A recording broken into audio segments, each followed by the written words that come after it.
Aleluya. Wow. Dios mío, qué joyas tiene Bolivia. Qué perlas preciosas. Qué claridad que el Señor te ha dado. Honramos al Señor por tu vida, por tus padres, por tus hermanos, por tu esposa, por tus hijas, por los hermanos que han sido parte del proceso de formación en Cristo también. Gracias al Señor. Apóstol Tere, qué familia. Hermoso. Buenas noches. ¿Cuántos están felices de estar acá?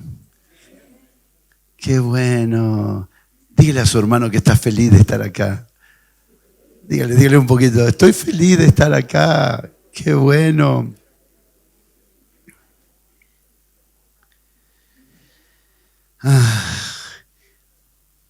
¿El hermano que ministra el teclado está?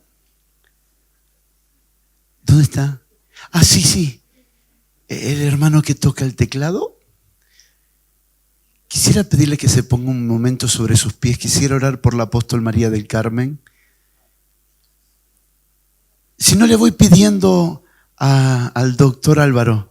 Doctor Álvaro, esta noche es suya. Quisiera orar por la apóstol María del Carmen antes de comenzar. Si quieres tomar la mano de tu hermano y nos entrelazamos en amor, nos entrelazamos en gozo, en su bondad y en su misericordia, presentándolos delante de nuestro gran sumo sacerdote, Jesús, el Hijo de Dios, quien vive para interceder por nosotros eternamente. Unidos juntamente en el Señor y con el Señor, proclamamos palabras de bien sobre la vida del apóstol y pastora María del Carmen. Unidos en el Señor, en una misma mente, en un mismo parecer, en una misma palabra de fe, con expectativas de lo que has hecho y estás haciendo en su vida. Reunidos en tu nombre, proclamamos tu bien sobre ella. Está escrito que tu bien y tu misericordia nos seguirían y la seguirían todos los días de su vida. Señor, que estos días sean días de reposo, de descanso, de refrigerio, de mayor luz, de mayor gracia, de mayor fortaleza. Que estos días, Señor, sean de un renuevo extraordinario en tu gran bondad y misericordia. Y que le sea dispensada una medida mayor de gracia en la que pueda administrar lo que le has dado y lo que le vas a dar sin que haya pérdidas en el camino. Porque la capacidad de administración no depende del ser humano, sino de la gracia que le ha sido dada. Es desde tu gracia que administramos. Aumenta la gracia sobre tu hija, sobre tu sierva, Señor. Aumenta tu gracia sobre el apóstol María del Carmen. Señor, que todo en ella sea aumentado, que todo lo que viene de ti, todo lo que es tuyo, Señor, crezca y produzca los frutos de justicia que dan placer a tu corazón. Señor, y juntamente con ella honramos esta casa, a estos servidores, colaboradores, a los hombres y mujeres que nos han recibido, Señor, para llevar adelante este encuentro, para que tu palabra sea expuesta en una mesa tan saludable, a los que han puesto la mesa, el mantel, a los que han puesto los platos, los cubiertos y la comida, Señor, para que tú seas revelado cuando el pan sea partido, los corazones encendidos y los ojos abiertos para ver más claro. Gracias por todos los que han trabajado y están trabajando para llevar adelante este encuentro que tiene un valor eterno, Señor, donde la luz alumbra y lo que podemos ver es eternidad. Te amamos, oh Dios, te amamos, Señor, y estamos plenamente convencidos, Señor, que tu Espíritu nos ha convocado, tu Espíritu nos ha reunido. Por lo tanto, llevamos todo pensamiento cautivo a la obediencia a Cristo, para que Él lo absorba todo en nosotros, para que Él lo llene todo en nosotros, y para que la voluntad del Padre revelada en el Hijo por medio del Espíritu en la iglesia sea manifestada en estos días. Señor, alumbra los ojos de nuestro entendimiento. Amén y amén. Gracias, Señor. Amén y amén. Por favor, tome asiento por unos minutos.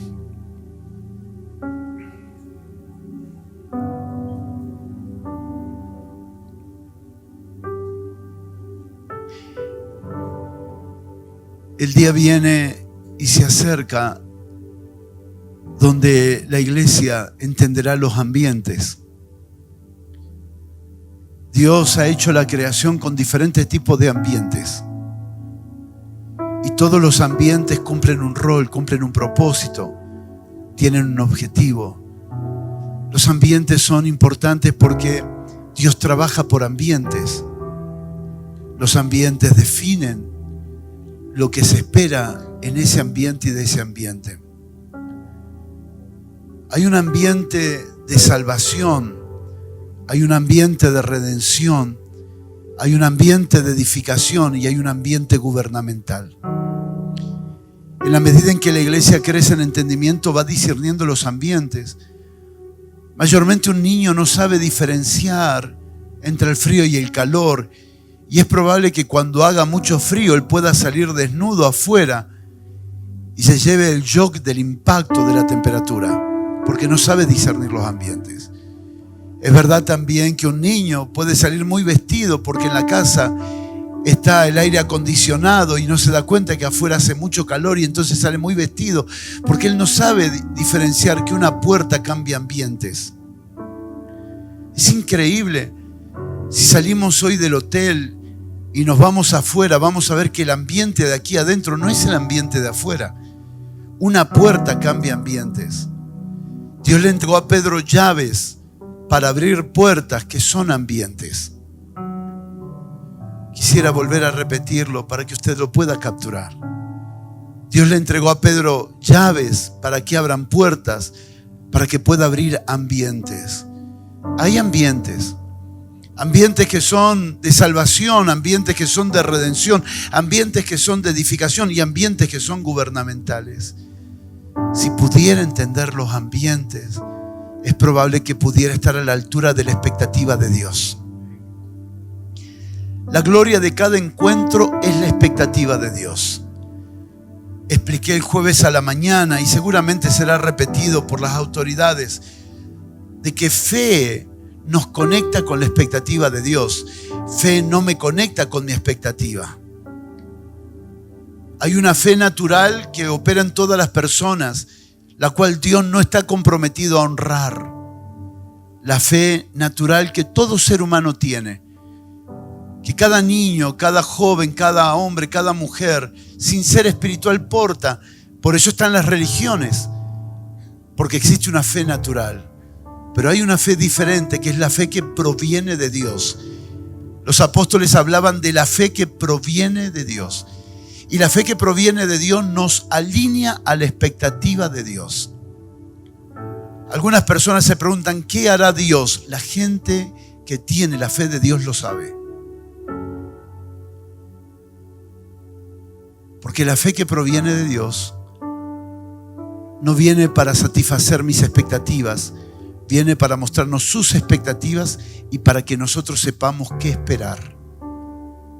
Lo que acabo de decirle recién es lo que dice Hebreos 11:1. Es pues la fe, la certeza de lo que se espera. Hermano, cuando un hermano dice yo tengo fe pero no sé qué esperar, no, usted no tiene fe, usted tiene ilusión. Porque el que tiene fe de Dios sabe, tiene certeza, tiene convicción, sé lo que estoy esperando. Es tan interesante volver a romper los paradigmas humanos para comprender lo que significa que Dios nos da fe para corresponder a su expectativa. ¿Quieres anotarlo? No lo dejes escapar. Dios nos da fe para corresponder a su expectativa. Toda la creación fue hecha para corresponder a Dios. Y entonces entró Satanás para que nazcan otros intereses. La fe no fue dada para corresponder a Dios. Así que nadie debe venir con una pseudo expectativa, falsa expectativa, a un encuentro espiritual de este calibre o de otros calibres. Debe venir con certeza de lo que se espera. Debe venir con certeza. Porque la fe no es duda. La fe no es quizás, tal vez, podría ser, no estoy seguro. Eso no es fe. Fe es certeza de lo que se espera. La convicción, aunque no se ve. Uno de los aspectos de la madurez de la iglesia está en Efesios 4:13. Hasta que todos lleguemos a la unidad de la fe. ¡Wow! ¿Qué es la unidad de la fe? La unidad de la fe es que todos lleguemos a proveer a la expectativa de Dios. Una iglesia que vive para corresponder a la expectativa de Dios. Una iglesia que vive para decir, Señor, ¿qué quieres? Señor, ¿qué quieres? No, ¿qué necesito? ¿Qué quieres? Esa es la iglesia que se está edificando. Esa es la iglesia que se está santificando. Esa es la iglesia que se está purificando de la fe natural, de los intereses personales, a la fe de Dios para cumplir la expectativa de Dios. ¿Por qué es importante descubrir esto? Me gustan mucho las preguntas porque las preguntas disparan respuestas. ¿Por qué es importante entender esto? Porque entonces entenderé de qué se trata el Evangelio. El Evangelio no se trata de suplir mi necesidad. El Evangelio se trata de suplir el querer de Dios. Por eso, como fue tan excelentemente expuesto recién por el pastor Álvaro, Jesús no vino a predicar a la necesidad de los hombres, Jesús vino a predicar el reino de Dios. Jesús vino a modelar lo que es un hombre que vive para corresponder al querer de Dios. Jesús nunca hizo lo que quiso, aunque pudo hacerlo.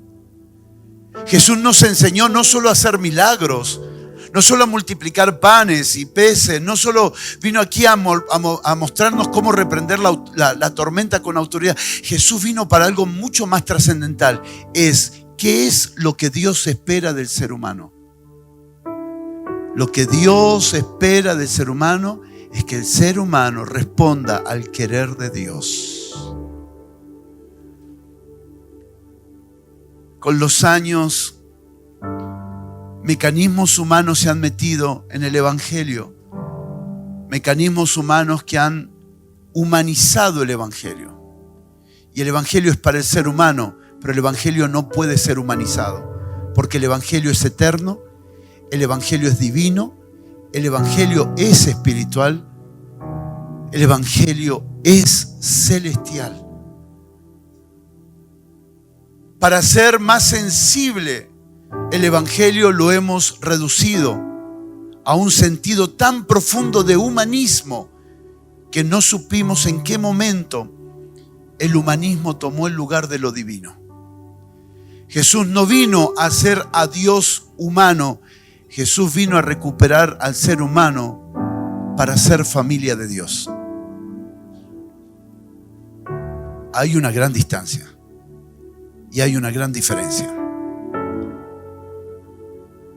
El valor que tiene hoy comprender la razón del Evangelio es vivir todos los días sin frustrarnos y es vivir todos los días con una convicción inalterable en nuestros corazones. Haciendo esta breve introducción, repasemos sobre esta plataforma Romanos capítulo 1, verso 1 al 5. Pablo, no líder de Jesucristo, siervo de Jesucristo, llamado a ser apóstol, apartado, ¿para qué cosa? ¿Saben qué es apartado para el Evangelio de Dios? Apartado para el Evangelio de Dios significa dedicado solo al Evangelio. ¿Sabe que era un levita? Alguien apartado para el servicio. ¿Sabe que era un sacerdote? Apartado solo para el sacerdocio. Apartado significa que vive 24/7 para algo. Fue apartado para eso. Pablo entiende que ser llamado al Evangelio no es cuando tengo tiempo. Que ser llamado al Evangelio es 24/7. Que no importa si tengo un micrófono, un púlpito. Que no importa si tengo un auditorio. Yo vivo el Evangelio. El Evangelio es mi vida. El Evangelio no es un rato de mi tiempo. El Evangelio no es cuando tengo tiempo. Fui apartado para el Evangelio de Dios. Vivo para el Evangelio de Dios. El Evangelio de Dios es mi vida. Yo no soy evangélico. Ese es un nombre que la sociedad nos dio, que el sistema nos dio. Nosotros no somos evangélicos. El Evangelio nos ha capturado. El Evangelio nos ha poseído. El Evangelio se ha vuelto parte de nuestra vida. El Evangelio se ha vuelto la razón de nuestra vida. El Evangelio. Pensamos en el Evangelio cuando nos levantamos, cuando nos acostamos. Vivimos para el progreso del Evangelio, no para mi progreso. Hay tanta mezcla que es tan difícil predicar este mensaje en estos días hoy. Fue el año 2017. Julio Melgar nos invita a predicar en su primer conferencia llamada Intencional en Guatemala. 2.000 participantes. Posiblemente 600, 700 sean pastores. La mayoría eran todos jóvenes. Fueron varias personas importantes reconocidas en el cuerpo de Cristo a cantar. Y a mí me pidieron que predique la palabra. Y orando al Señor digo, Señor, ¿qué predico? Porque esto se ve en toda la nación. ¿Qué predico? Y el Señor me dijo, predica el Evangelio. Predica el Evangelio. La primera noche, al predicar el Evangelio, hermanos, los jóvenes se miraban y los pastores se miraban, como diciendo, ¿para esto vinimos?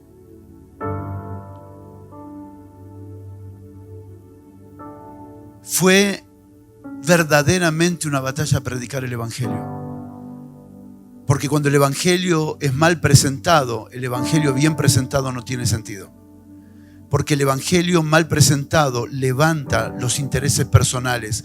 El Evangelio bien presentado crucifica los intereses personales.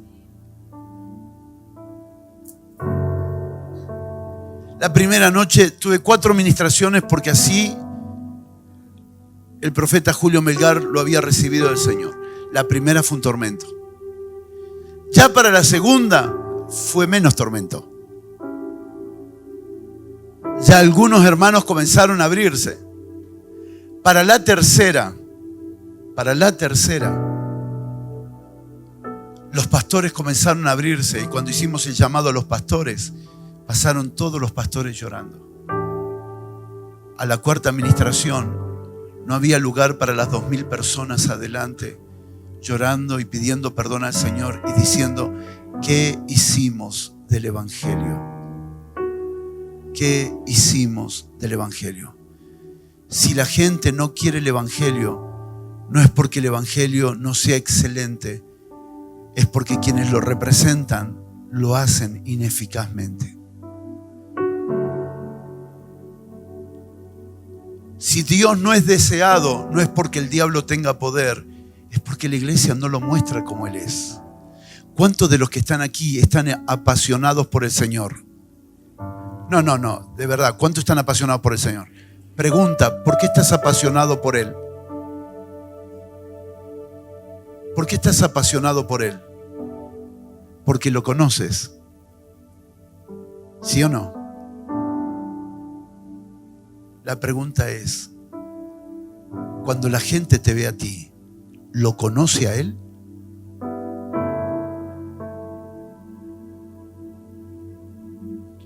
nuestra vida debería producir pasión por Él. Nuestra vida. Pero nuestra mente está particionada. Entonces tengo 3 horas de evangelio y 21 horas para mí. Vivo para mí, pero el resto del tiempo vivo para el evangelio. Pablo dice no. Pablo dice, estoy apartado para el evangelio de Dios. Cuando me ven al evangelio. Cada vez que tú y yo nos movemos, representamos el evangelio. Y si lo representamos bien, lo desearán, porque este evangelio es deseable. Si lo representamos mal, este evangelio será rechazado. La mejor publicidad para el diablo no es un brujo hablando en contra de los evangélicos. Son los cristianos no viviendo el evangelio 24/7. Apartado para el evangelio, el cual Dios había prometido antes por sus profetas, y lo explicamos la primera noche en las Santas Escrituras, acerca de su Hijo. El evangelio se trata de su Hijo, no de mí. No de mí. Discierna, escuche. Ponga la radio 5 minutos. Prenda YouTube 5 minutos. Todo lo que se presenta hoy tiene que ver contigo. El evangelio tiene que ver con su Hijo. El evangelio tiene que ver con su Hijo. Por eso Dios te trajo a su Hijo en el lugar donde está todo el propósito de Dios. Dios no tiene propósito con personas, Dios tiene propósito con su Hijo. Y para que seas parte de ese propósito, Dios te trajo a su Hijo, que es el único lugar y la única persona con la que Dios tiene propósito. Jesús dijo así: permaneced en mí. Alguien grite conmigo: permaneced en mí. Fuerte, permaneced en mí. Porque si no permanecen en mí, nada pueden hacer. No, ¿cómo que no? Si yo veo empresarios que están haciendo cosas y no están en Cristo. No, pero Jesús dijo, nada pueden hacer que a Dios le interese. A Dios no le interesa nada que su Hijo no esté involucrado. Porque su propósito es para con su Hijo. Porque su voluntad es para con su Hijo. Es para con su Hijo. El evangelio que Dios había prometido tenía que ver acerca de su Hijo, no de nosotros. Tanta confusión hay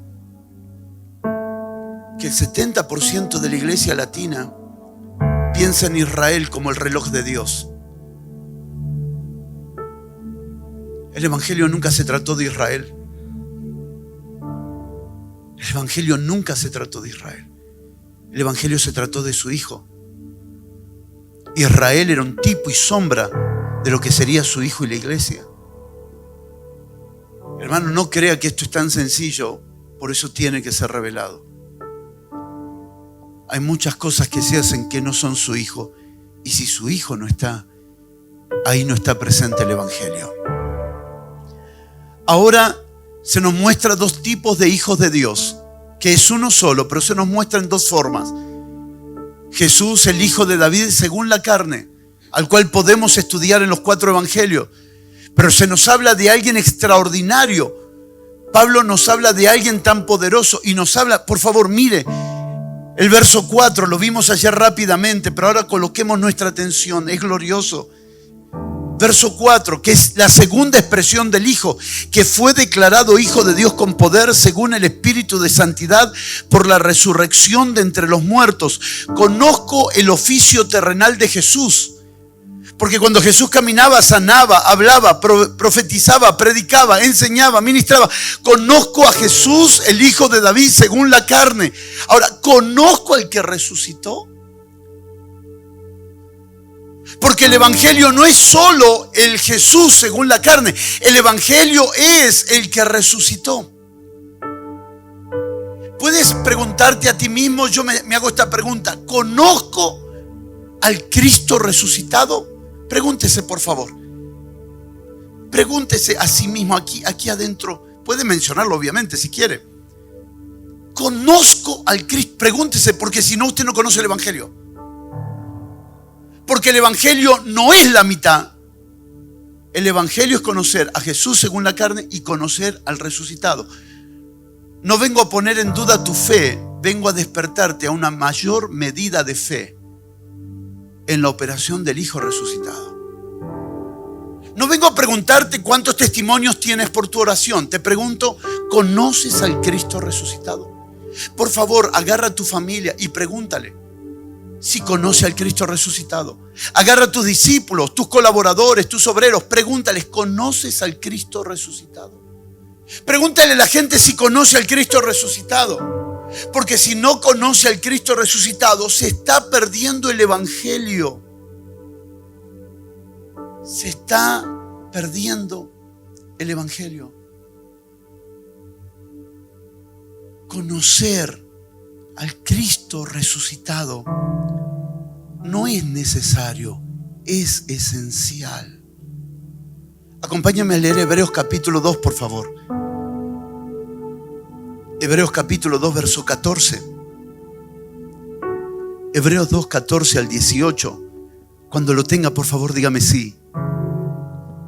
Así que por cuanto los hijos participaron de carne y sangre, Él también participó de lo mismo. ¿De quién está hablando? ¿De quién está hablando? De Jesús, el hijo de David, según la carne. ¿Me sigue? Otra vez, verso 14. Así que por cuanto los hijos participaron de carne y sangre, Él también participó de lo mismo. Está hablando de Jesús, el hijo de David, según la carne. Verso 3, Romano 1. ¿Para qué? ¿Para qué Jesús se hizo hombre? ¿Para qué el verbo se hizo carne? ¿Para qué? Fuerte, puedes leerlo. Para destruir por medio de la muerte al que tenía el imperio de la muerte, esto es, al diablo. ¿Cómo lo iba a destruir? ¿Como Cristo? Fuerte, ¿lo iba a destruir como Cristo?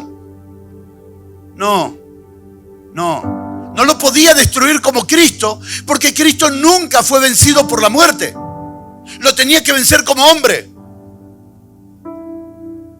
Lo tenía que vencer como... Por eso participó. Hermano, escuche esto. Sé que ustedes son la gente más hermosa y responsable para trabajar con la palabra. No puede existir un creyente que tenga temor a la muerte.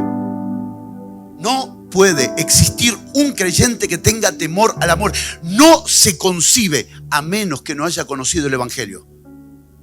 Hoy la palabra psicólogo está en la boca de la iglesia para resolver el problema del temor.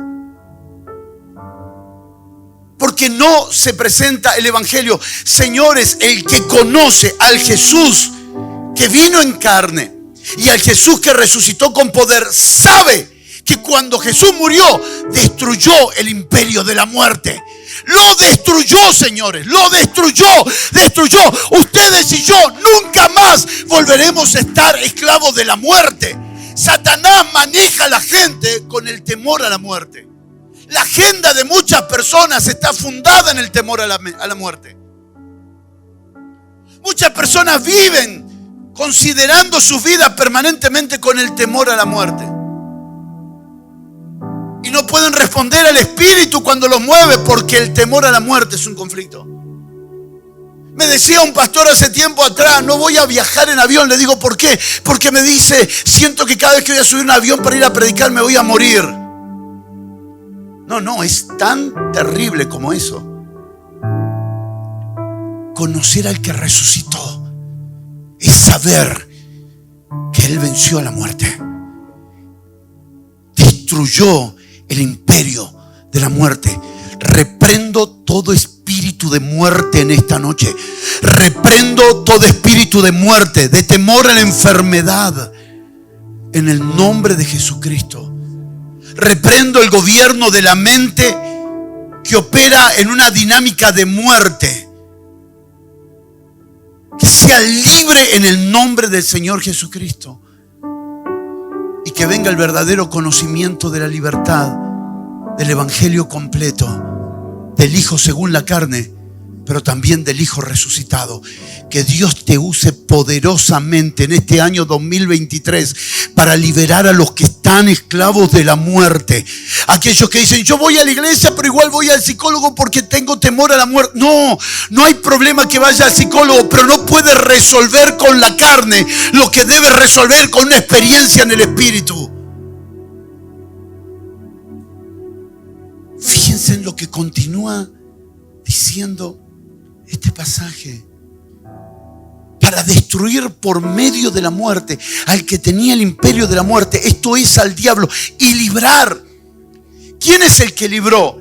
El Jesús según la carne que vivió en los 4 evangelios. Es el que descendió. El que descendió para librar a todos, a los que él tenía esclavo por el temor de la muerte. Y estaban durante toda la vida sujetos a servidumbre. Hermano, es terrible esto. Si alguien no se encuentra con el Cristo resucitado, conocerá este pasaje, pero no vivirá la realidad de este pasaje. El poder de la resurrección de Cristo no es una información intelectual, es una liberación espiritual.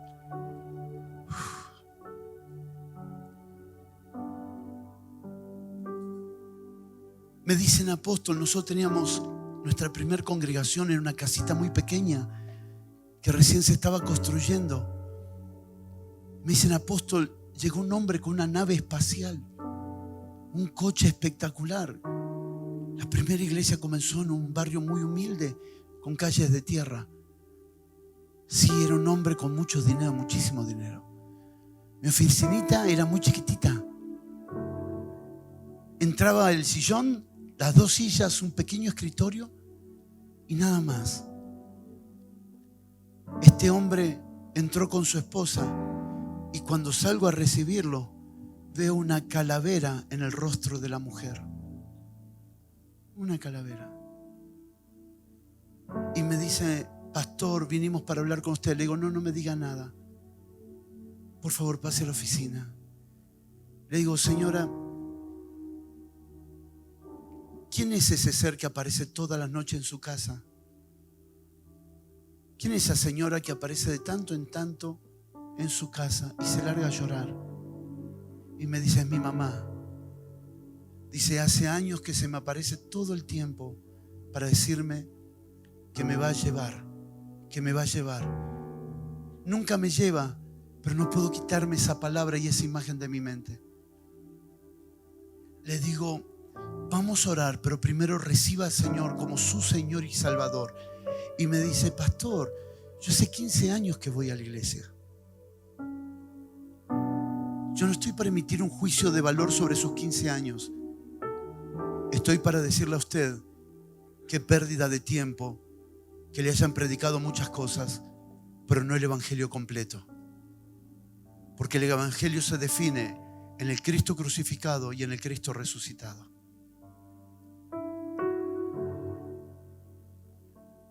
Recibe al Señor, oramos por ella, queda instantáneamente libre. Y cuando queda libre, el esposo me toma la mano y me dice, pastor, dice, necesito contarle algo. Me dice, yo soy dueño de Fiat y Becam, de todos los camiones que se venden en Latinoamérica. Soy dueño. Y fui a los ministerios más grandes para que mi esposa sea libre. Congrego en la congregación más famosa de Argentina. Le digo, es que no se trata de gente, se trata de una experiencia con el Señor. Esto no se trata de gente, no se trata de hombres. Usted puede dormir con Carlos Anacondia y estar atormentado por el espíritu de muerte. Usted puede dormir con la persona que usted respete ministerialmente y aún así seguir estando atormentada por el temor a la muerte. ¿Por qué? Porque no te libera una persona, no te libera la cercanía con alguien, te libera una experiencia con el Cristo resucitado. Es una experiencia con Él, es un conocimiento acerca de Él. Mire qué extraordinario. Se anima a leerlo conmigo en voz alta el verso 16. Porque ciertamente no socorrió a los ángeles. ¿Cuándo? Cuando murió. No socorrió a los ángeles cuando murió, sino que socorrió a la descendencia de Abraham, por lo cual debía ser en todo semejante a sus hermanos. Porque si no era semejante a sus hermanos, no podía destruir a la muerte. No podía destruir el imperio de la muerte. Necesitaba venir en carne, pero no para ser al hombre semejante a lo que fue en el pasado, sino para ser del hombre conforme la creación de Dios. No para que el hombre viva esclavo, pero ahora tengo al Señor. No, para hacerlo libre eternamente y para siempre. Dice la Escritura, por lo cual debía ser en todo. Alguien grite conmigo, en todo. ¿Qué significa en todo? En todo semejante a sus hermanos, para venir a ser, y lo expliqué anoche, pero no lo di con la Escritura, lo dije, lo afirmamos. ¿Qué significa para venir a ser? ¿Significa que era? No era. Necesitaba hacer eso para venir a ser, para poder ser, para llegar a ser. Ese es el gran amor de Dios. Que Dios se hizo hombre para hacer algo que Él no era antes. Levante su mano, sé que estoy en el mejor ambiente para decir lo que voy a decir.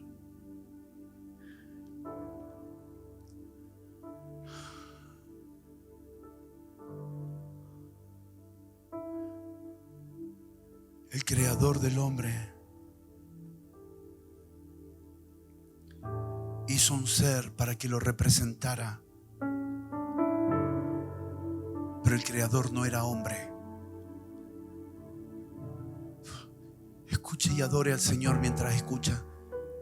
Hay tanta luz y autoridad esta noche, y creo que es por Bolivia.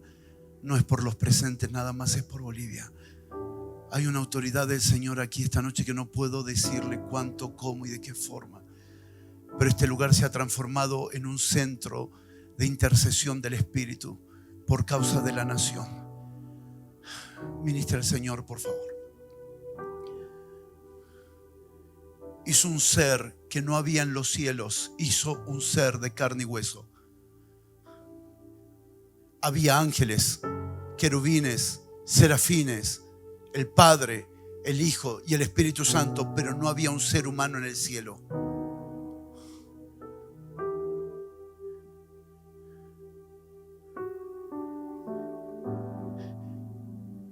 Desde la creación hasta la cruz, nunca hubo un ser humano en el cielo.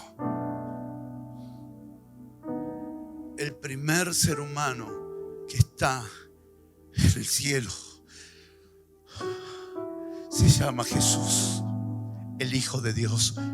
Por eso que Él es la primicia de la resurrección para todos los hombres. Y Él abrió el camino para que el hombre pueda estar en la dimensión cielo. Él abrió el camino como autor de eterna salvación, como capitán de nuestra salvación, para que podamos entrar al cielo. La religión dice que el cielo es habilitado después de la muerte biológica, pero las cartas apostólicas dicen que el cielo es habitado para un hombre que ha muerto a lo terrenal. Por lo tanto, yo no necesito morirme biológicamente para irme al cielo. Yo necesito morir a mi voluntad para vivir en el cielo. El hombre y la mujer que han muerto a su voluntad es un hombre y una mujer que vive el cielo en la tierra. Él no vino a llevarnos al cielo, Él vino a traernos el cielo. El cielo está aquí y ahora. El cielo está aquí y ahora. Por eso ustedes y yo no tenemos miedo a la muerte. ¿Sabe por qué? Porque para los que no viven el cielo, la muerte es el lugar que los lleva al cielo, pero acá vive como si el cielo no existiera. Señores, ustedes y yo solo cambiaremos de traje porque estamos en el mismo cielo ahora mismo, porque Cristo es el cielo ahora para mí. Cantantes comenzaron a verlo. Hermanos del grupo Living comenzaron a verlo. Los hermanos de Miel San Marcos comenzaron a verlo. Comenzaron a verlo, que cielo no es un lugar a donde se va. Que cielo es un lugar que Jesús ya abrió y que estamos ahora en el cielo. Ahora mismo, ahora mientras ustedes y yo estamos aquí, estamos disfrutando atmósferas del cielo. Ahora, ¿para quién es esto? Para todos, pero no todos entran. Porque la puerta a esta dimensión cielo se llama muerte a mi voluntad. Porque en el cielo solo uno gobierna. Mueva su mano excepto los que están escribiendo. Porque en el cielo solo uno gobierna. Mi hermano, hubo uno que quiso gobernar con Dios. ¿Quién fue? ¿Quién fue el que en el cielo quiso gobernar? ¿Y qué hizo Dios? Lo derribó, porque en el cielo solo gobierna uno. ¿Sabe por qué algunas personas, aún estando en el evangelio, sufren como un pequeño infierno? Porque no terminan de rendir su voluntad. Porque para estar en el cielo hay que reconocer que hay una sola voluntad. Padre nuestro que estás en el cielo, venga a nosotros tu reino. Hágase tu voluntad aquí en la tierra como en el cielo. No importa los problemas que estás viviendo, tú estás en el cielo. Los hermanos pensaban que Pablo estaba preso, pero Pablo estaba en el cielo. Lea las cartas de Pablo, Colosas, Filipenses. Son cartas celestiales de un hombre que no estaba en lo más bajo de una prisión, un hombre que estaba en lo más alto de la realidad del cielo. ¿Sabe lo que escribe Pablo en Roma? Hermano, algo tremendo está aquí soltándose. Pablo está en Roma y todo el mundo piensa que él está sentado en la cárcel húmeda, con gusanos, con heces, con materia fecal, con orina. Él no estaba sentado ahí. Él les dice a los hermanos: hermanos, después de su resurrección, Él ascendió a los cielos para sentarse. Y no subió solo, sino que subió con nosotros, juntamente con Él, sentado en lugares celestiales. Tú estás sentado en un lugar celestial. La gente te sentará, escúchame, la gente te sentará en un lugar para juzgarte, para criticarte, para hacerte sentir culpable de su vida, culpable de sus circunstancias. La gente te sentará en una silla para escarnecerte, para lastimarte, para herirte. Tranquilo, mi hermano, tranquilo, porque estás sentado en lugares celestiales. Eso no es para el futuro, eso es para la muerte al yo. Eso es para la muerte del yo. La realidad cielo, aquí y ahora. Todo lo que pertenece a la vida del Espíritu, para los que están anotando, es celestial. Como todo lo que pertenece a la carne es terrenal. Haced morir en vosotros lo terrenal. ¿Y cuál es la lista que sigue? Los frutos de la carne. Porque todo lo que pertenece a la carne es terrenal. Y si todo lo que pertenece a la carne es terrenal, entonces los frutos del Espíritu, ¿qué son? Trasládelo de la ecuación rápida a la revelación del Espíritu. Santiago dice que la sabiduría humana es animal, terrenal, diabólica. Y ahora dice: mas la sabiduría que viene de lo alto es primeramente pura, pacífica, amable, llena de buenos frutos. ¿Qué son esos frutos? Esos frutos son los frutos del Espíritu que convierten tu vida como el cielo en la tierra.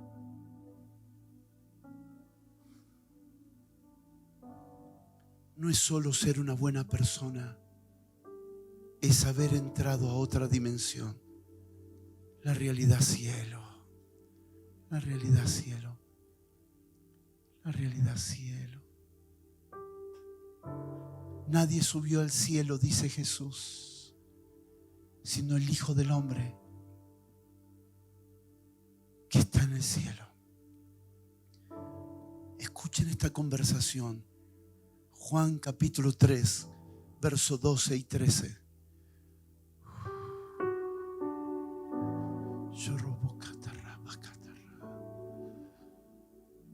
Ayúdeme en oración, algo tan fuerte se ha soltado aquí. Jesús habla con el maestro de la ley, con el maestro de los maestros llamado Nicodemo, y le dice: si os he dicho cosas terrenales y no creéis, ¿cómo creeréis las cosas? ¿Qué vino a hablar Jesús?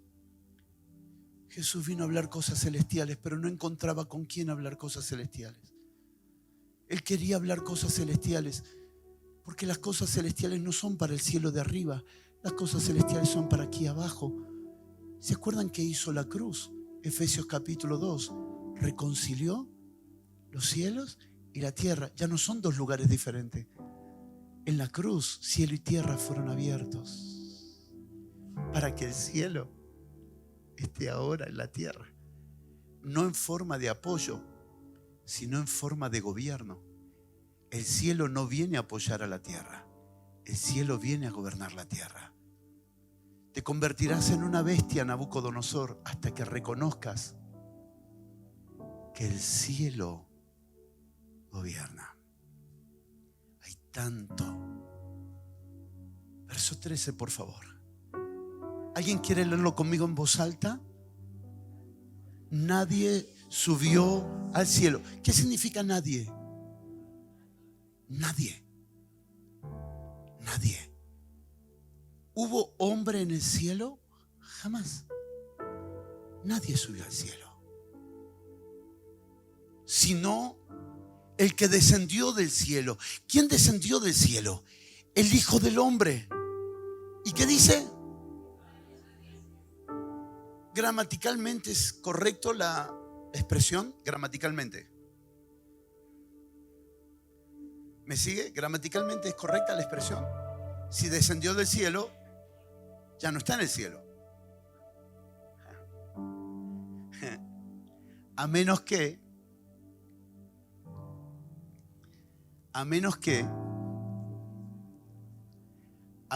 cielo y tierra sean uno. ¿Alguien ha estado en un shopping que tenga 8 pisos de altura?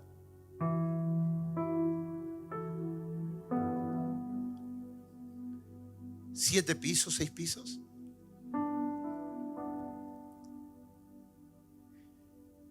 ¿Cómo se hace para descender y estar en el mismo lugar?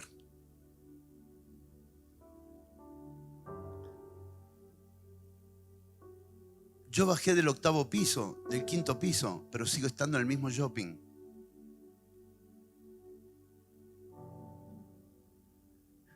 Porque cielo y tierra son uno. Hoy te digo, Natanael.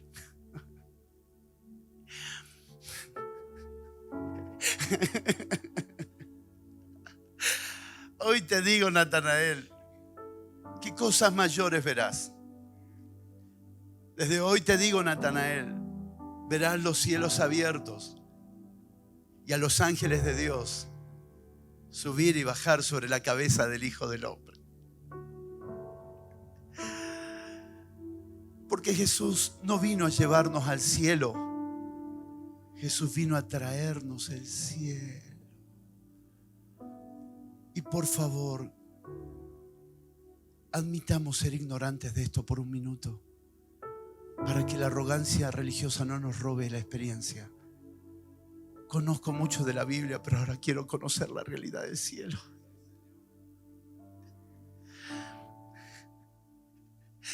Porque para que tú y yo disfrutemos el cielo, el Hijo de Dios tuvo que dar su vida. Mire qué caro que es estar en el cielo. Mire qué caro que es estar sentado en lugares celestiales. Pero como usted y yo no pagamos, no valoramos. Para que tú te sientes y yo me siente en lugares celestiales, solo había una forma. Él tenía que hacerse hombre para destruir el imperio de la muerte y sentarnos con Él en lugares celestiales. Hay una canción de mi querido amigo y hermano Marco Brunet, donde él canta: haremos valer tu sangre, honraremos el precio de tu sangre. Y es triste pasar por la vida, pasar por la tierra sin haber disfrutado el estar sentado en lugares celestiales. Hacer valer su sacrificio significa: Señor, esto se vuelve mi realidad hoy. Yo voy a honrar tu sacrificio y voy a permanecer sentado en los lugares celestiales para la gloria de tu nombre. Para la gloria de tu nombre. Prepárese.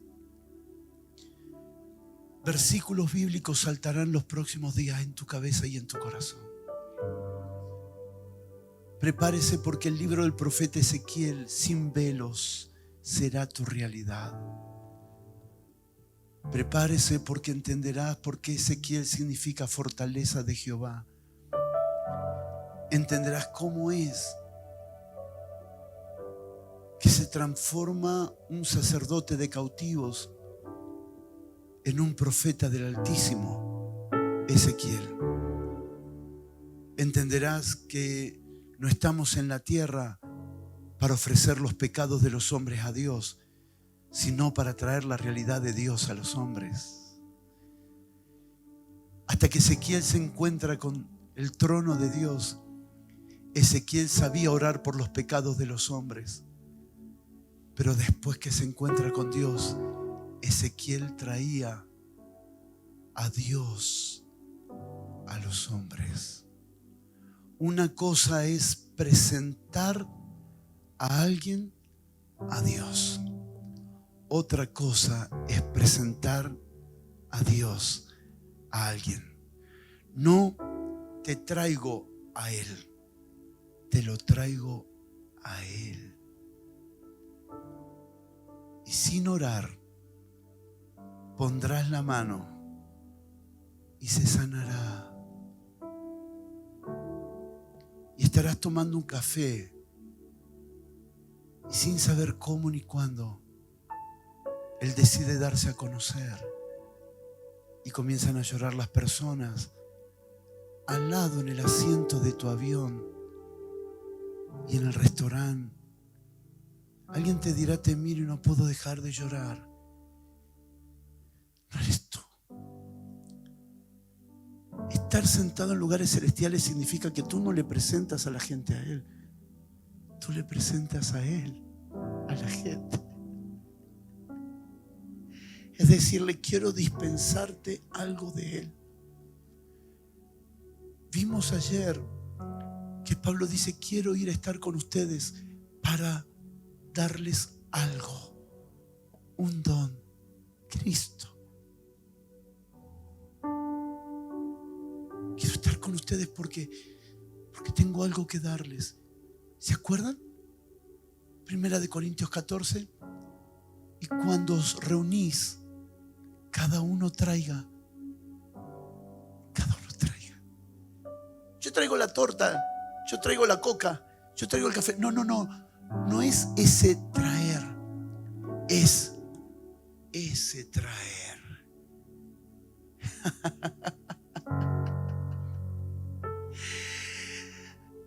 Es ese traer.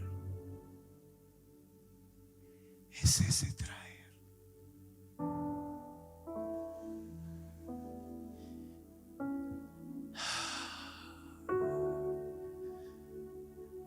¿Conocen la canción Cristo, yo te amo? ¿Te acordás? Sí, por favor. Por favor, canta esa. No importa, hasta donde te acuerdes.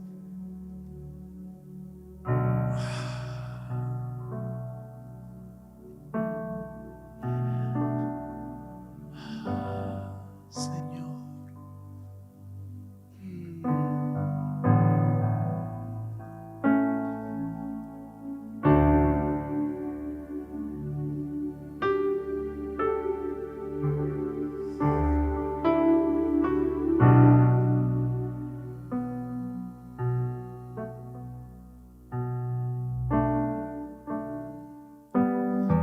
Si lo tienes que cantar sin el teclado, cántalo sin el teclado. Lo que importa es cantarlo.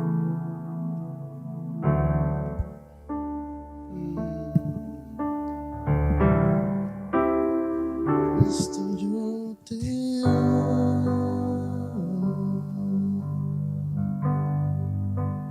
Cristo, yo te amo.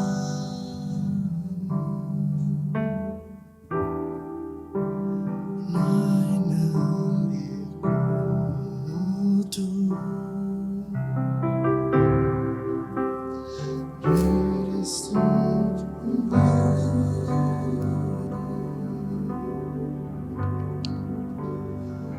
Cristo, yo te amo.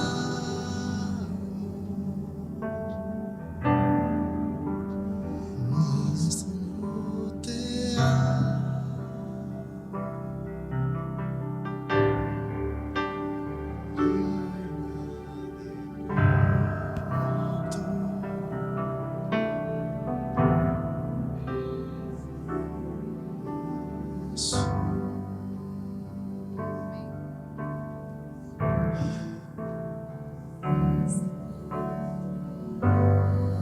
Hay una parte tan extraordinaria de esta canción. ¿Qué sería de nosotros si no lo tuviéramos a Él? ¿Qué sería de nuestras vidas? Es tan precioso tenerlo a Él, estar en Él, conocerlo a Él, vivirlo a Él, y que Él se vuelva nuestra realidad del cielo en la tierra, su realidad.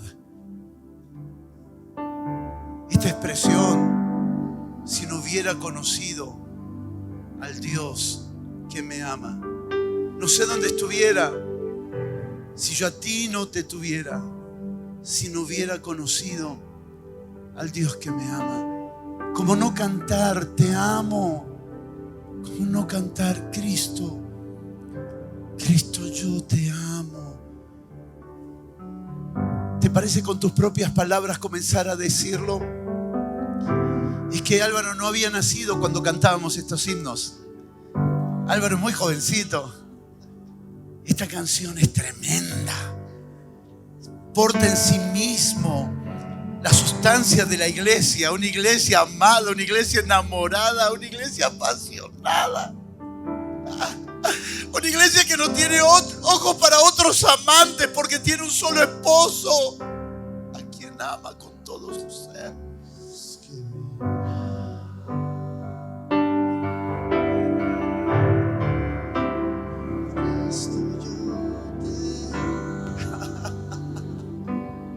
Ah, Señor. Escucha Bolivia, Señor. Escucha Bolivia.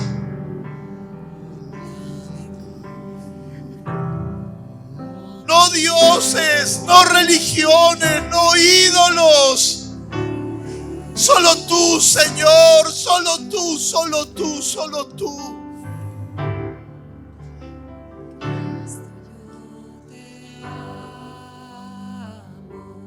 Sí, Señor, sí, Señor.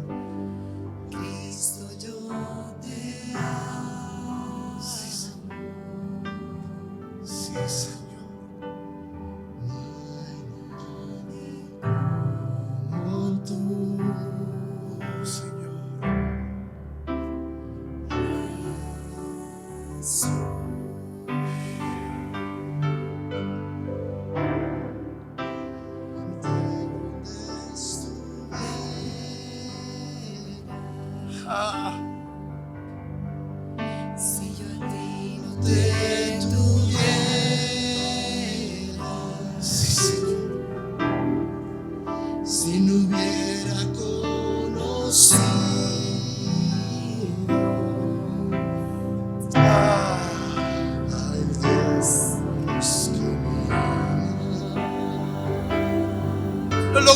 cantamos, Álvaro, lo cantamos.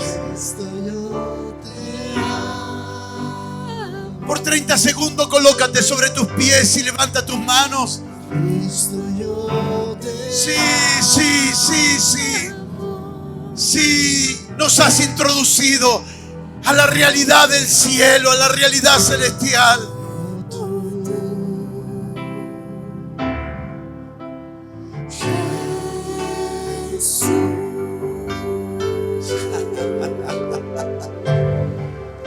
No sé dónde estuviera.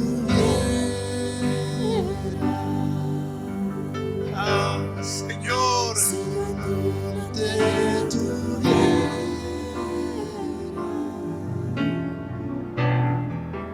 Si no hubiera conocido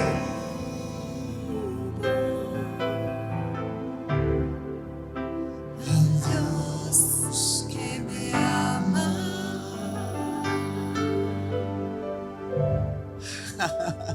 Aplaudimos al Señor.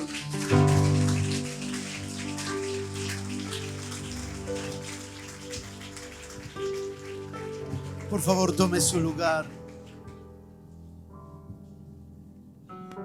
Hebreos 2:17. Hebreos 2:17.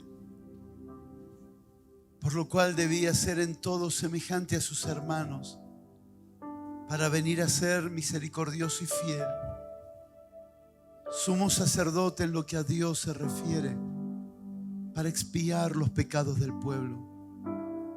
Pues en cuanto Él mismo padeció siendo tentado, es poderoso para socorrer a los que son tentados. Él no solo quiere que yo sepa que Él murió para salvarme.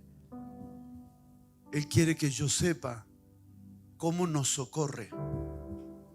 No me socorre sacándome de la tentación. Si puedes escribirlo, por favor, escríbelo.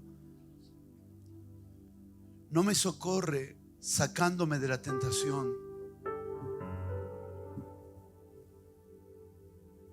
No me socorre sacándome de la tentación. Me socorre proveyendo su gracia.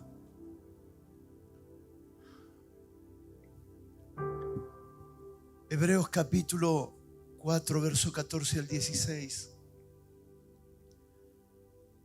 Por tanto, Hebreos capítulo 4, verso 14 al 16. Por tanto, vamos a conocer al Cristo resucitado, ¿les parece? Vamos a conocerlo. Por tanto, teniendo un gran sumo sacerdote que traspasó los cielos. Cristo traspasó los cielos.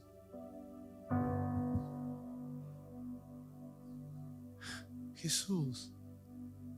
Porque Cristo dijo: nadie subió al cielo, sino el Hijo del Hombre que descendió del cielo. Cristo nunca dejó el cielo. El que traspasó los cielos es Jesús. Porque ningún hombre, ningún ser de carne y hueso jamás había estado en el cielo. Jesús es el primero. Jesús es el primero. ¿Hay algún maestro de la palabra aquí? Si hay algún maestro de la palabra, levante su mano por un momento. Ay, qué lindo. Sí, Katia hermosa. Que el Señor se revele como el gran sumo sacerdote. Que entre una desesperación por aprender, entender y conocer el oficio del gran sumo sacerdote que traspasó los cielos. Es una medida de Cristo que la iglesia necesita conocer. Que luz venga no sobre el Cordero de Dios, al cual ya conocemos, sino sobre Cristo Jesús, nuestro gran sumo sacerdote, Jesús, el Hijo de Dios. Retengamos nuestra profesión, porque no tenemos un sumo sacerdote que no pueda compadecerse de nuestras debilidades, sino uno que fue tentado en todo según nuestra semejanza, pero sin pecado. ¿Cómo es que Él logró vivir sin pecado si tenía nuestra semejanza? ¿Nunca se preguntó eso? Si tuvo nuestra semejanza, ¿cómo es que logró vivir sin pecado? Lucas 2:52 dice: y Jesús crecía en gracia y sabiduría. Jesús necesitaba lo mismo que nosotros necesitamos. Jesús crecía en lo mismo que nosotros teníamos que crecer. ¿Se acuerdan de Primera de Pedro? Y nosotros seguimos sus pisadas, porque Él es nuestro ejemplo. Y vimos al unigénito Hijo de Dios. Juan 1:18. Y vimos al unigénito, 1:17, perdón. Y vimos al unigénito Hijo de Dios, lleno. Cuando tenía 12 años, crecía. Y cuando tuvo 30, estaba lleno. Jesús, portador de nuestra semejanza, necesitó la gracia como ustedes y yo necesitamos. No necesito lo que desconozco, solo necesito lo que conozco. La gente no desea lo que no conoce. Este gran sumo sacerdote es dispensador de gracia. Verso 15, porque no tenemos un sumo sacerdote que no pueda compadecerse de nuestras debilidades, sino uno que fue tentado en todos según nuestra semejanza, pero sin pecado. ¿Por qué sin pecado? Por el aumento de la gracia. Acerquémonos pues confiadamente, ¿a dónde? Al trono de la gracia, para alcanzar ¿qué cosa? ¿Cómo se accesa a este trono? Por misericordia. Por misericordia. Y hallar gracia para el oportuno socorro. Tengo una buena noticia para ti. No te sacaré de las tentaciones, pero te proveeré para que venzas en las tentaciones. No te quitaré el aguijón, pero te proveeré para que el aguijón no te venza. 3 veces te he rogado, quítamelo. Si te lo quito, nunca descubrirás el poder sobre todos los poderes, el poder de mi gracia. En el Antiguo Testamento, cuando los hombres pasaban por prisiones, ellos decían: líbrame de estas prisiones. En el Nuevo Testamento no. Ellos no decían: líbrame de las prisiones. Ellos decían: gracias por las prisiones, porque en medio de ellas pude conocer el poder de tu gracia. ¿Cómo nos socorre? ¿Cómo nos socorre? Sacándonos del problema. No, suministrándonos gracia, porque Él está creciendo en medio del problema. En medio de las tribulaciones, Cristo es formado. En medio de las tribulaciones, Él es aumentado. En medio de las tribulaciones, Él comienza a tomar forma en nosotros. Las tribulaciones no son nuestros enemigos. Las tribulaciones ni las personas son enemigos. No tenemos luchas contra carne ni sangre. Las tribulaciones son los colaboradores de Dios para descubrir lo que vale la pena. El aumento de Cristo en nosotros, el aumento de su gracia. Te aseguro que si tuvieras un cheque de $1 millón y estuvieras en el desierto muerto de sed, en medio de esa crisis serías capaz de entregar $1 millón por 1 litro de agua. ¿Sabes por qué? Porque el $1 millón no le sirve al muerto. En la crisis tú descubres las cosas que tienen valor y las que no. ¿Estuviste alguna vez en terapia intensiva donde el dinero no puede comprar tiempo? ¿Estuviste alguna vez en terapia intensiva donde el dinero no puede comprarte la seguridad de que te vas a levantar? En tiempos de crisis descubres el verdadero valor de las cosas.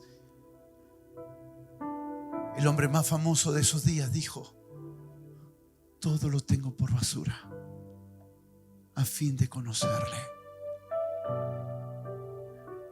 Cuando estaba preso, él no llamaba al gobernador. Él era ciudadano romano. Cuando estaba preso, él no llamaba al rey, que entraba continuamente para hablar con él.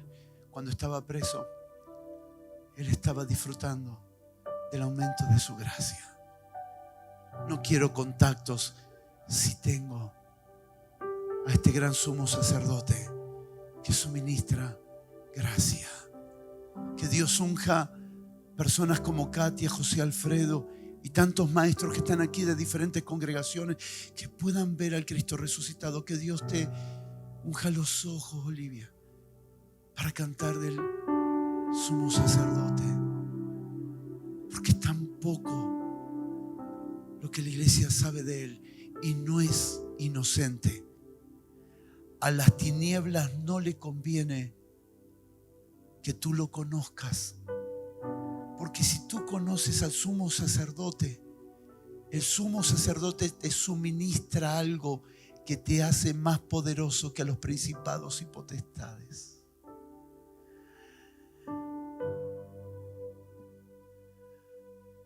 Los demonios están, no, porque un hombre con la gracia de Dios es más poderoso que Putin con todas sus armas, porque mayor es el que está en vosotros que el que está en el mundo.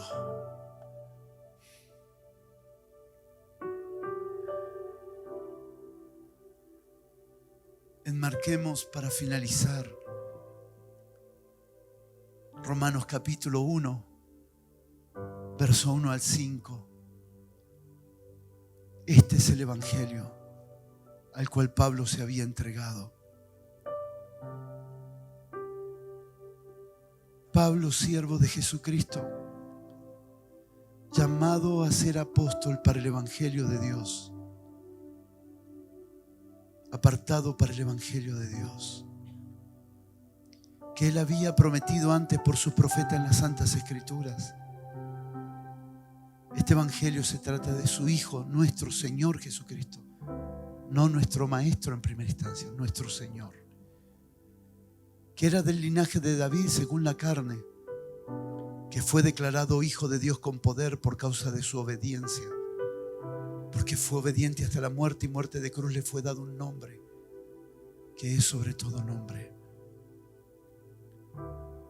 Según el Espíritu de santidad, por la resurrección de entre los muertos, Él fue el primero en resucitar.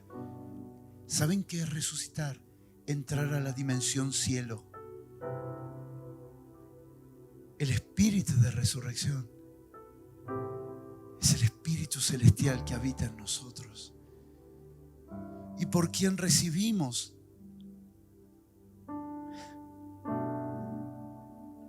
¿ves la conexión de Hebreos aquí?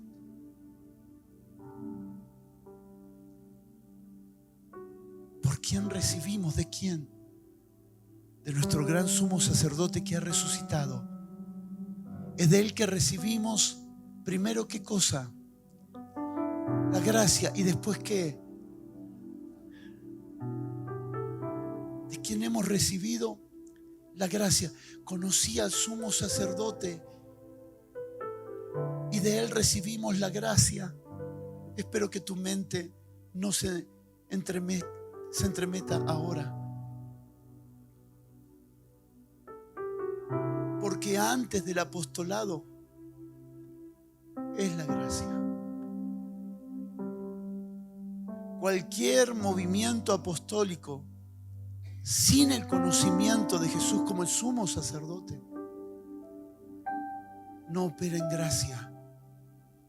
Y entonces nos preguntamos hoy, ¿por qué tales personas que se llaman apóstoles son así, de esta manera, y hacen esto y practican estas cosas? ¿Por qué? Porque si no conocemos al sumo sacerdote que dispensa gracia, el apostolado no es en gracia, el apostolado es una desgracia.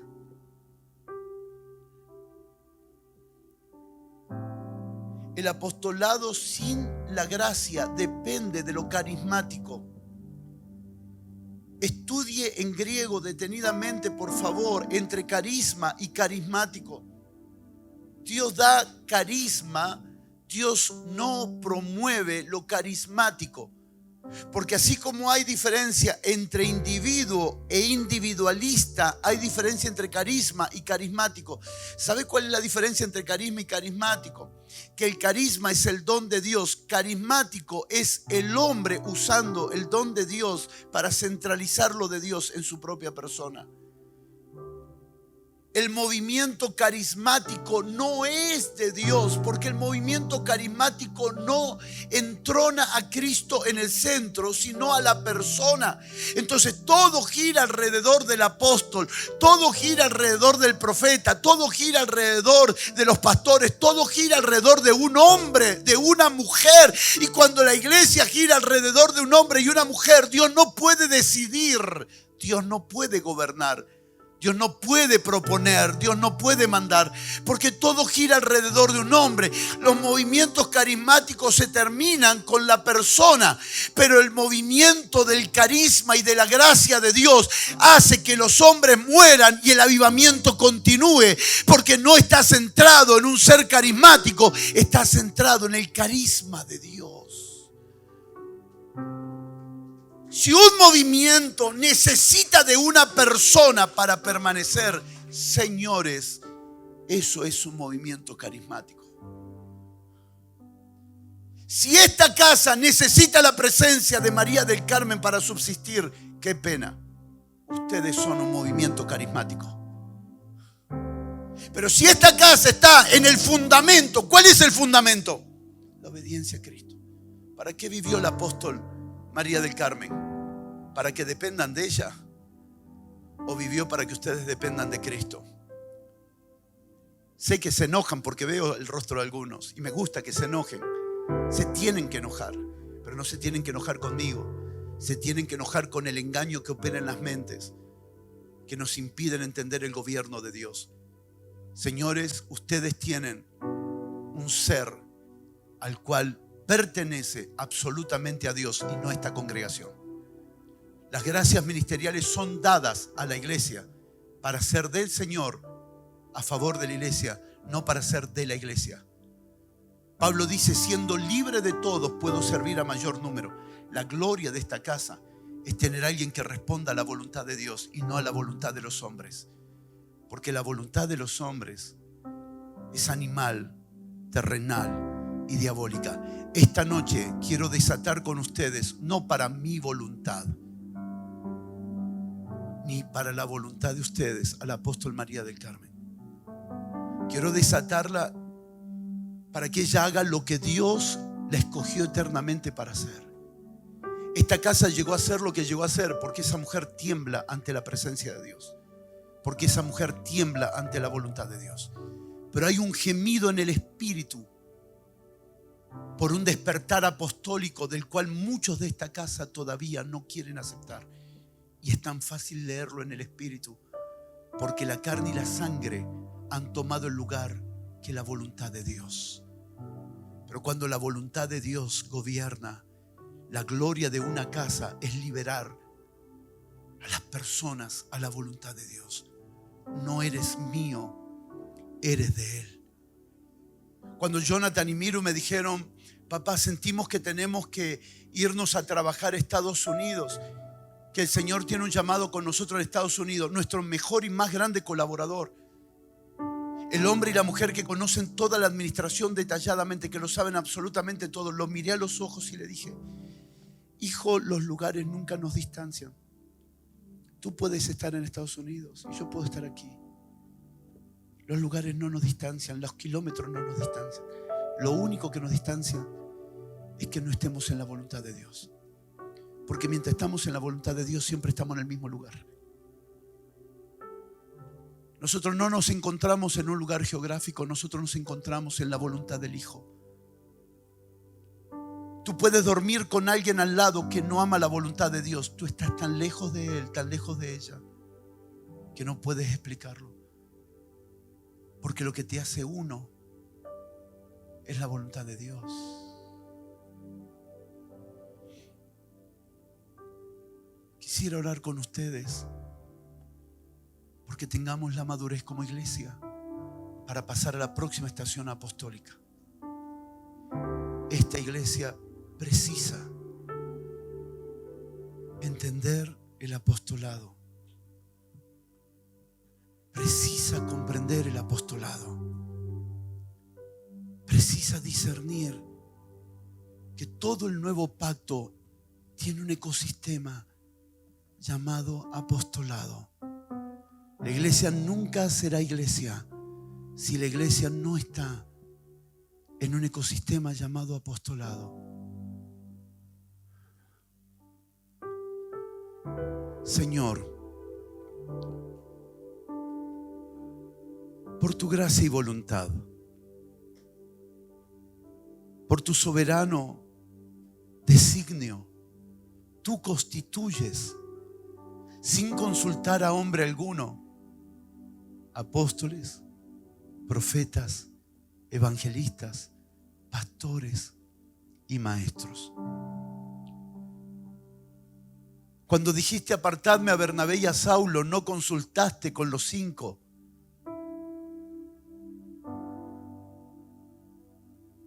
Porque tú no me consultas. Tú me guías, tú me diriges, tú ordenas. Apartadme a Bernabé y a Saulo a la obra que yo los he llamado. No a que los llamó la organización, la denominación, la institución. A la que yo los he llamado. Señor, cumple tu propósito. Esta casa está fundada en tu voluntad. Claro que hay afecto. Y claro que hay afecto entrañable. Pero esta casa tiene un fundamento sólido, que es el gobierno del Hijo de Dios y tu voluntad. Nunca se pierde a los apóstoles, porque aunque no estén presentes físicamente, espiritualmente siempre lo están.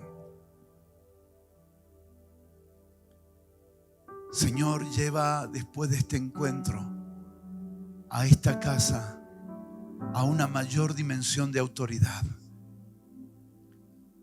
Sumerge esta casa en la realidad apostólica. Sumerge esta casa en la realidad apostólica.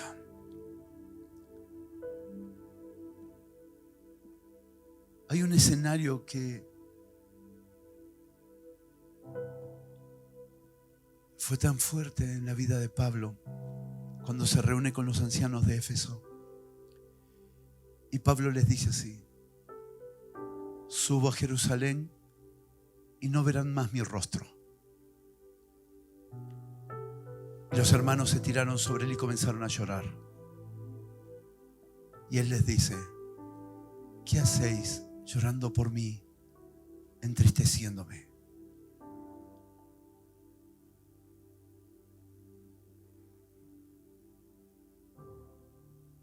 Una casa apostólica no retiene. Una casa apostólica envía. Viene otra estación de madurez sobre la casa. No, escúchelo por favor y tómelo en el espíritu. Porque algunos piensan que saben lo que estoy hablando y no tienen idea de lo que Dios va a hacer.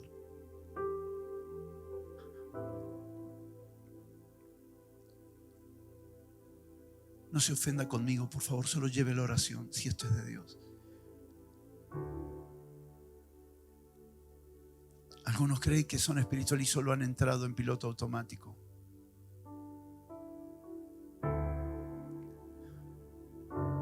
Pero muchos enviados saldrán de aquí.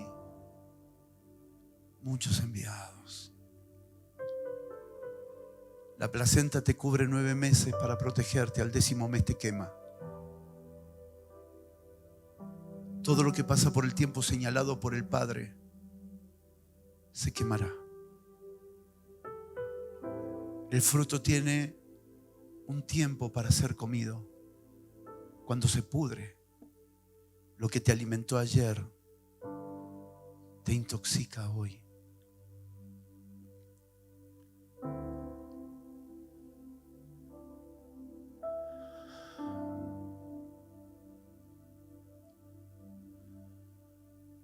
Gracia. Si te conecto con la gracia, nunca más me necesitarás. ¿Qué pasa si esta es la última vez que piso este lugar? Nada. Nada. Porque quien fue conectado con la fuente ya no depende de hombre. Colabora con hombre, pero ya no depende.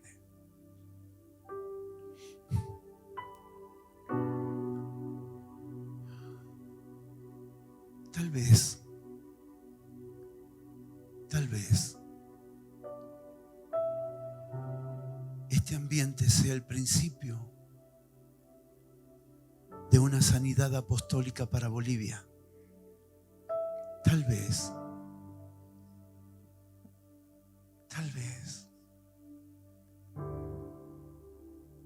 Cuando Katia sea enviada, el enviado va con la autoridad del que le envió.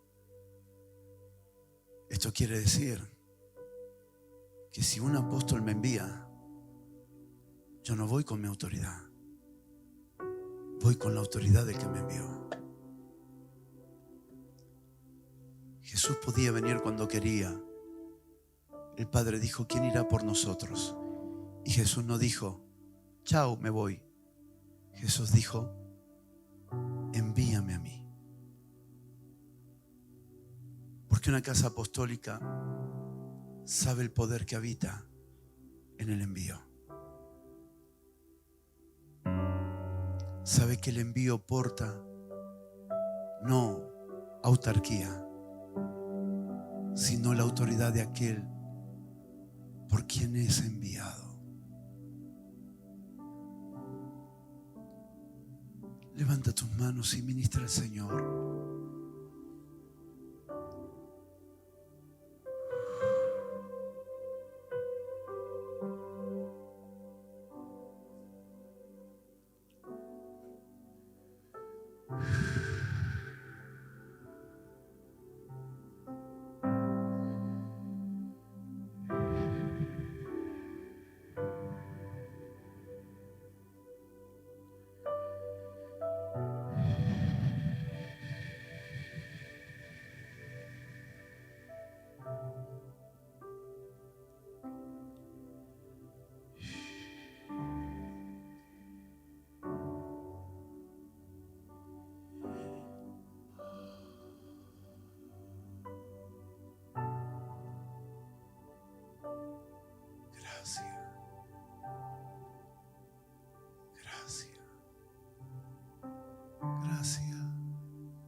Se levanten los Eliseos de la casa. Gracias. Gracias. Se levanten los Eliseos. Oh, lloro, búscate.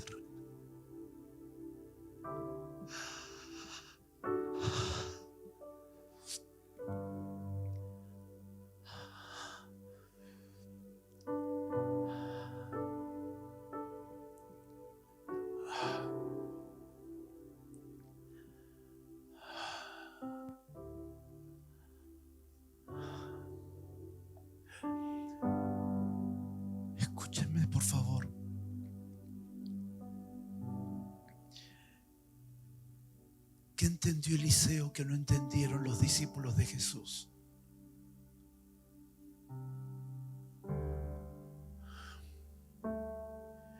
Cuando Jesús le dijo a los discípulos, me voy, ellos se pusieron a llorar y dijeron no. Cuando Elías le dijo a Eliseo, me voy,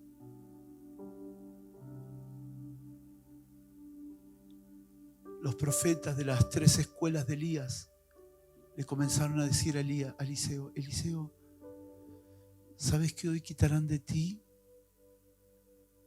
a tu Señor? Y él dijo, sí, lo sé, callad. En otras palabras, ustedes no tienen entendimiento de lo que está pasando. Yo sé que se va. Ya está resuelto en mí. Pero Eliseo recién acaba de vender los carros para seguirlo y ahora se te va. Lo dejaste todo para seguir a Elías y ahora se te va. Si volvieras para atrás, ya no están los bueyes.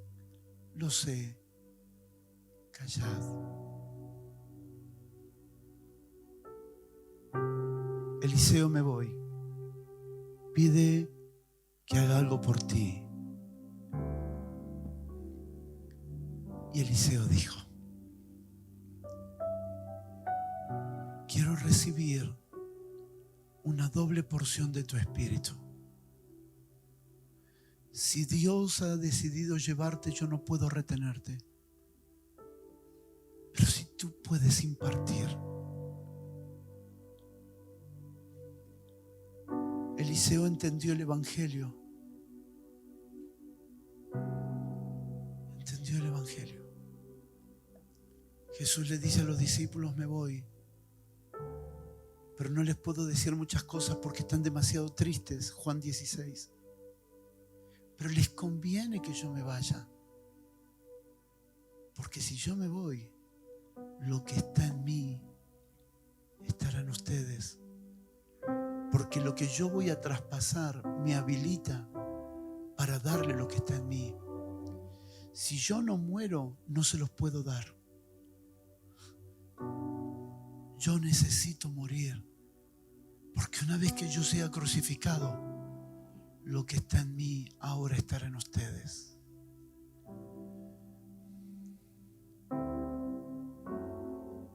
Sí. Generación de los Eliseos, ¿entienden? ¿Entienden?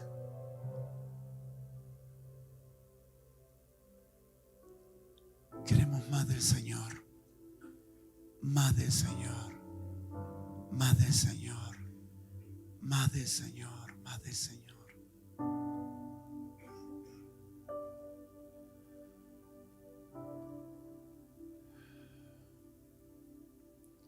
Gracias.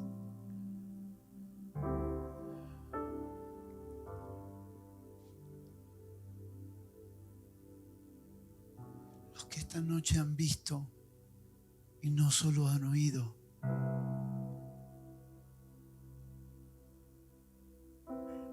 esta noche hay una dispensación de una medida de gracia gubernamental.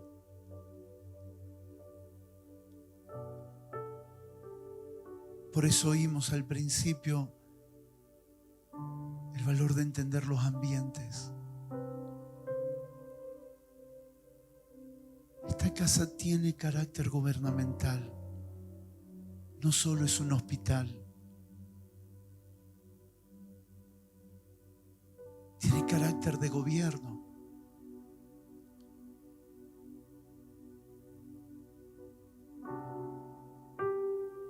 Y el Espíritu testifica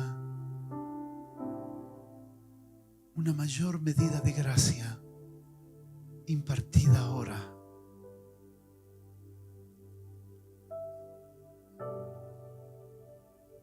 Si puedes ver, recibe. Poned la mira en las cosas de arriba, donde está sentado nuestro Cristo resucitado. De donde viene la dispensación de una mayor medida de gracia. Quien desee ponerse sobre sus pies, por favor hágalo.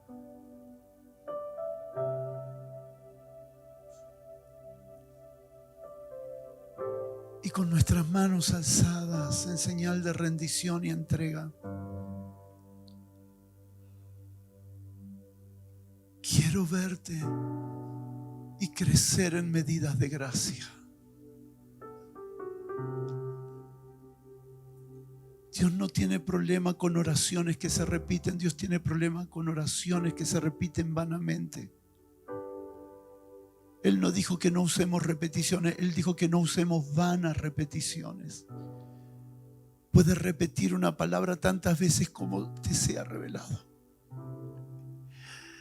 Puedo repetir 10 minutos. Quiero verte, dispénsame tu gracia. Quiero verte, dispénsame tu gracia. Quiero verte, dispénsame tu gracia. Todo este ambiente se cargó. El peso de su gloria es tan real. Quiero verte, dispénsame tu gracia. Dispénsame tu gracia.